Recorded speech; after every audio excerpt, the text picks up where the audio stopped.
Bienvenidos a una zona de confort. Un digestivo con la actualidad en temas de nuestro interés.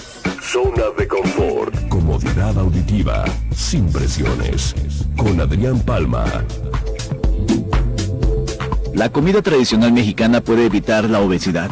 Los platillos típicos mexicanos tienen un equilibrio nutrimental perfecto y volver a consumirlos puede ser la solución para evitar la obesidad. México es el país con mayor número de población en el mundo que presenta sobrepeso y obesidad.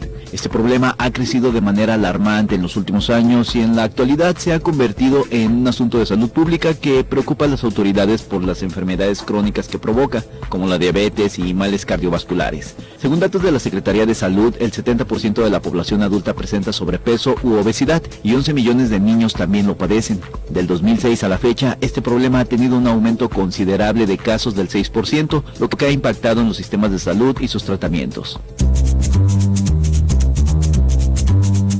Comida mexicana rica y saludable. Los platillos considerados como típicos de la gastronomía mexicana incluyen una gran variedad de legumbres, plantas, cereales, semillas y frutas. Una de las propuestas más novedosas para evitar la obesidad y el sobrepeso es precisamente consumir de manera cotidiana los guisos que componen la cocina típica mexicana, heredera de las recetas culinarias mesoamericanas. Antes consumíamos pozole, hoy lo usual es comprar sopas instantáneas. Cada vez son menos los platos de guasontle servidos a la mesa y más los pedidos telefónicos a la pizzería. Los tlacoyos ceden su lugar a las hamburguesas, mientras que los nopales y aguas frescas sucumben al embate de las papas fritas y los refrescos. Lo grave de esta situación es que la mala alimentación repercute en la salud de los individuos y las consecuencias están a la vista de todos. Aproximadamente 1/3 de los niños mexicanos tienen sobrepeso y 7 de cada 10 adultos también. A esto hay que añadirle los males derivados del aumento de peso, que son principalmente diabetes, enfermedades isquémicas del corazón y cerebrovasculares, justo las 3 principales causas de muerte en México. Propuesta novedosa antiobesidad. La comida mexicana guarda muchos de los elementos que conformaron la base de la alimentación de las culturas precolombinas y hasta antes de la conquista de los españoles, los indios americanos no comían grasas ni harinas, siendo las verduras y hierbas parte principal de su nutrición. La combinación de hierbas como las acelgas, nopales y demás plantas cultivadas en la milpa, al combinarse, tienen propiedades alimenticias difícilmente vistas en cocidas nacidas en otros lados del mundo, por lo que el uso de estas variedades es reflejo de la sabiduría prehispánica.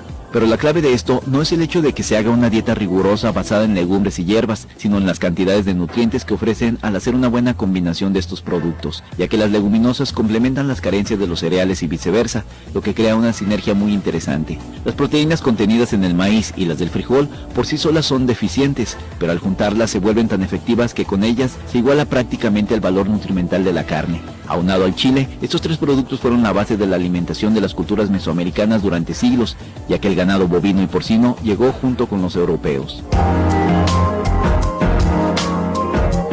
La nutrición perfecta. Estudios recientes han comprobado que todos estos alimentos que fueron utilizados en las mesas de los pobladores de los pueblos mesoamericanos contienen sustancias como fitoestrógenos, isoflavonoides y sulforafanos, entre otras, elementos que protegen la salud por ser antioxidantes, evitan accidentes cardiovasculares, mejoran la visión y además contienen una buena cantidad de vitaminas. Como parte de sus cualidades, algunas plantas y verduras originarias de las tierras mexicanas han sido catalogadas como una de las más ricas en valores nutricionales e incluso han sido denominados como farmacéuticas por el efecto positivo que provocan en el organismo.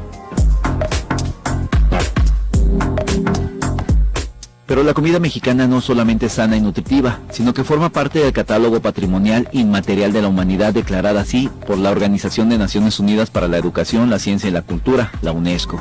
Este galardón es con base a la gran variedad de platillos que presenta, su combinación es de guisos criollos, mestizos y hasta prehispánicos, pero todos conservando su esencia y manteniendo la base del maíz, frijol y chile en todos sus platos.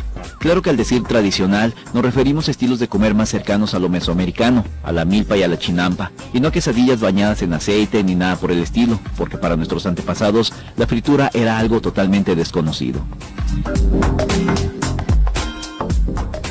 Zona de reflexión. Las emociones negativas vienen a perturbar el estado de serenidad que es inherente al hombre, por lo tanto hay que conocerlas para saber vencerlas. El ser humano por naturaleza tiende a la placidez y a la calma, pero a menudo se rompe el equilibrio y se sucumbe ante las emociones negativas. ¿Qué hacer con las emociones negativas? ¿Qué hacer con estas emociones? Inicialmente puede creerse que hay que callarlas, silenciarlas, cerrarlas, hacer como si no existieran, pero eso no es bueno en absoluto, porque eso acabaría pasando factura y provocaría el sufrimiento. Tampoco hay que darles rienda suelta y liberarlas con estrépito, porque se caería en el polo contrario. Se trata de observar las propias emociones, ser capaz de discernir, por ejemplo, que se está enfadado y mirarlo desde fuera. Entonces, si se es consciente de eso, la persona puede pararse, respirar y observarse. Quizá pasado el primer golpe de cólera, se vea todo más claro y se pueda actuar con mayor ecuanimidad y justicia. Hay por supuesto muchas emociones negativas como la envidia o los celos. Algunas de estas emociones son de las que a continuación hablaremos. El enfado. A veces uno se enfada con otra persona y puede sentir dos tipos de enfado, frío y caliente. El frío consiste en guardarlo todo, hacer como que no pasa nada, pero sí que pasa y dura un día y otro. Hasta es posible que acabe provocando una úlcera a quien está enfadado. Muy por el contrario, cuando se reacciona en caliente, se suele dejar escapar la ira hacia afuera y eso no ayuda, al contrario, perturba. La cólera. Hay emociones más difíciles de detectar que otras. Hay que esforzarse en verlas. La más difícil quizás es la cólera. Se trata de un sentimiento desatado que fluye a borbotones, que no tiene límites, que ciega a quien la padece. Puede venir en forma de irritación, ira, maldad, violencia. La persona colérica estalla y entonces es incapaz de ver nada más que su propio enfado y sus propios miedos. En realidad, tras un colérico se esconde una persona con miedo a que le quiten autoridad, miedo a tropezar, a estar equivocado, a ser vulnerable. Incluso puede ser que uno disfrute con la cólera de otros o la incite, o que simplemente se deje llevar por los espectáculos violentos. Bien, si un colérico es capaz de entender esto, será capaz también de sentir compasión por otros coléricos y ver que en realidad son seres limitados. Para neutralizar las emociones negativas hay que ir al oponente, en este caso la cólera. Puede canalizarse en forma de energía, de empuje que permita salir adelante, en forma de paciencia y de compasión. El deseo. En algunas ocasiones esta emoción se vuelve negativa, el deseo de tener cosas, cambiar de casa, de coche, hacer un viaje. Los humanos parecen seres incapaces que siempre andan en pos de algo, sin sentirse nunca completos y siempre con una proyección en el futuro, con lo fácil que sería hacerlo en el presente. De ahí que el sexo sea tan importante porque ofrece la ilusión de ser un solo ser con otra persona, formar un bloque compacto, aunque eso no es duradero. El deseo de cosas materiales o el deseo de sueños, de quimeras, hace ser infeliz porque, por ejemplo, se puede estar deseando emprender un viaje fabuloso y al prepararlo proyectarse en él. Pues bien, cuando llega y pasa, ¿qué se siente? ¿Vacío? ¿Frustración? Estar en paz con uno mismo. No es cierto que la falta de deseo haga que una sociedad no avance, porque lo que sí es cierto es que no ayuda en nada ni la publicidad ni los reclamos que incitan a desear. El momento más feliz de una persona precisamente es cuando se está en paz con uno mismo y no necesita nada. La ausencia de deseo y la conformidad consigo mismo mejora la comunicación con los demás porque ya no se está compitiendo y por fin se es uno mismo.